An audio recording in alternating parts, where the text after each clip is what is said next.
Battlefield inspiration. Following a 25-year military medical career helping people physically, Nigel is a master transformational life coach, NLP master practitioner, and master conscious hypnotist who works helping people overcome mental trauma and blockages, works with life transitions and habit breaking to ultimately follow their passions and achieve their life and business goals. As a team and leadership consultant, he also educates business and organizations to create high performance teams. Nigel. Am I ready to go? Are you ready to go? Yes, I am. Excellent. Excuse Hi, me, everybody. guys. We're just a fellow Brits together. So yeah, I'll shut up. Crack on, sir. Since when? Thank you very much, Wendy. Yeah, we do know each other quite well. Yeah. Yes, as I said, I had a 25-year medical career in the Royal Air Force, which was everything from medical administration through to physical, paramedical work. And I specialized in Aeromed, which is what you call the RFDS over here. So I was the guy from MASH on the back of a helicopter, if you remember that. Most of you look too young. One of the last jobs I did, which was just a pleasure, was I was the Aeromed coordinator for the whole of the UK. So we would, from an Aeromed perspective, bring back all the injured soldiers worldwide. So we actually had Afghan, Iraq, Bosnia, the Falklands, Sierra Leone, all running in congruent at the time. So we were maxed out. And my role as the Aeromed coordinator was literally to pick them out of a bed in a field operations, put them to a bed in Birmingham, UK, where they received the same, if not better, care. So that included the flight, the team that did the transport.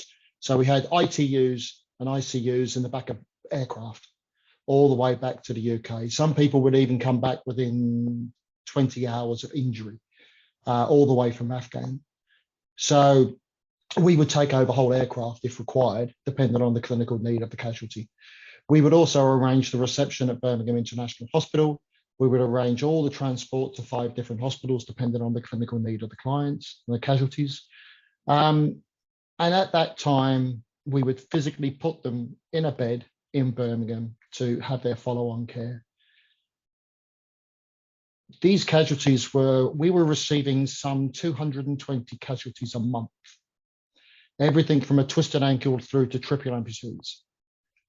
Pretty much on a daily basis, 24/7, 365 days a year. This was just incredible numbers that the UK had never seen before. And we had to build up the welfare system, the family system, support systems to make sure that these guys were literally, cared throughout. And obviously this got into the mental side and PTSD and the trauma. Now, these lads would literally maybe have an injury in Afghanistan. They would be sedated by the helicopters, the helicopter medics there and then, and would maybe even wake up 2 to 3 weeks later in a bed in Birmingham with their mum by their bed, wondering what the hell had happened, because they'd been sedated, treated, operated on, all of that time in between.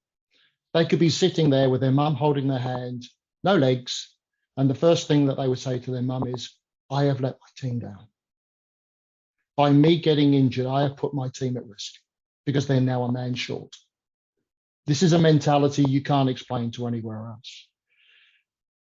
But their drive and their commitment to themselves and their team would not let them give up. We had consultants, even a professor who's a friend of mine, Keith Porter, I think he's even been knighted now, who literally has said to one of the young lads initially, "I'm sorry, you're never going to walk again." Of which a young private in the army swore at him quite politely and said, "Well, you can F off, I'll walk out of here and you can watch me." And he did. Of which the professor, Keith, then decided he'd never say that to a military person again. We proved that right time and time again from all sorts of injuries. They would then go on to receive their prosthetics. They would then go on and do their journey. But this was over and over and over again. Then I went to Afghan and I spent 4 months out there doing this as frontline, and actually then bringing the guys back to my team back in Birmingham. So I followed the whole casualty pathway all the way through. And the inspiration of these guys, my role wasn't the politics. My role wasn't to wonder why we were there. My role was to be the best medic to support these guys when they went out to do their job. If anything happened, then I did my job. That's why any soldier is out in war, to make sure that the guy standing next to them is supported and will both come back together holding hands.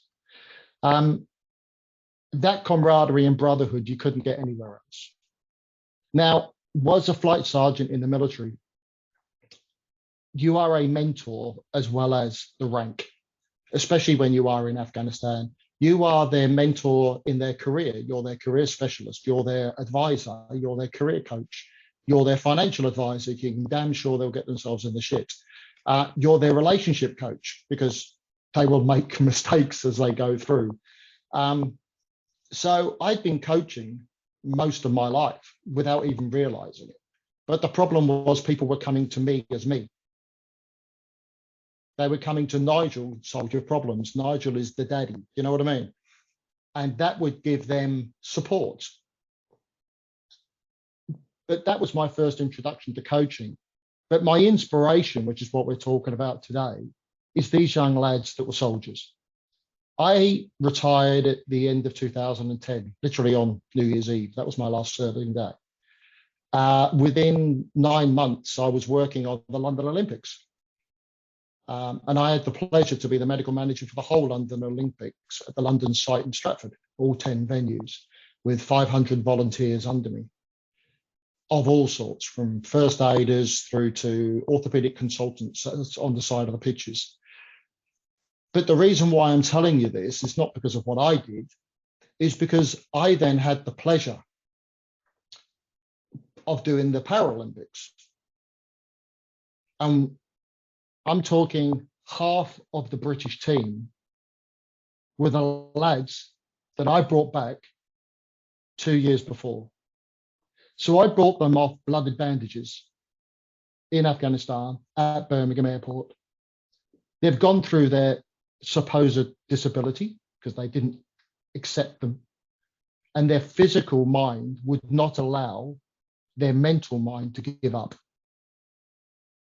I had the pleasure of standing on the side because I had the Willy Wonka golden ticket. I could get anywhere.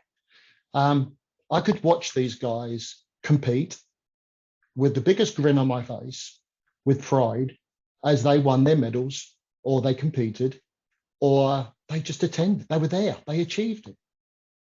And it's amazing of coming out of that bed in Birmingham with their mum crying by their side, but having the mentality that they're not going to give up, that the physical disability is not going to stop them from achieving something in their life.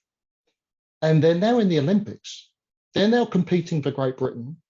And now, since with Prince Harry and the Invictus Games, all of the lads that I brought back are competing. And it's just inspiration. So watching them recover from the level of pain and trauma that they've been through, to have the mentality of not giving up, to have the mentality of, okay, if I can't do A, I'm going to bloody well do B, and no one's going to tell me I can't, proves that we have choice. We can accept the injuries, which is why Keith Porter used to say that you'll never walk to young civilians who have come off a motorbike and lost their leg, because they would just go, okay, what am I entitled to?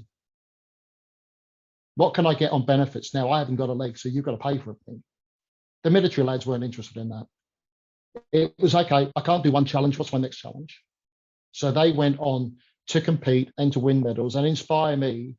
And they didn't know who the hell I was standing on the side of them, because most of them were in such a traumatized state. They didn't see the work that my team have been doing in that interim, from taking them from bed to bed. And we were the little duck's legs underneath the water to make sure that they received the best care that they could. It wasn't about us.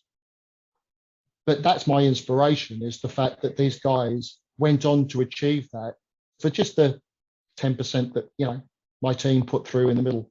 And we won a national award for my team and the work that they did, NHS and Military National Award for Teams, which I'm very proud of. But again, that leads me why I coach, is if I can do that and help people that way, now having the tools as a master coach and all the other plethora of courses that I've done to help inspire and to help people move forward in their lives, and use that example as a driver for them to say, if these lads can do it, you can do it, then I'm living my passion. And they created my passion, and they gave me the inspiration to do what I do now. But I get a different feeling, and just I still get that. It's all right. It's my own alarm going off here. That's my timer.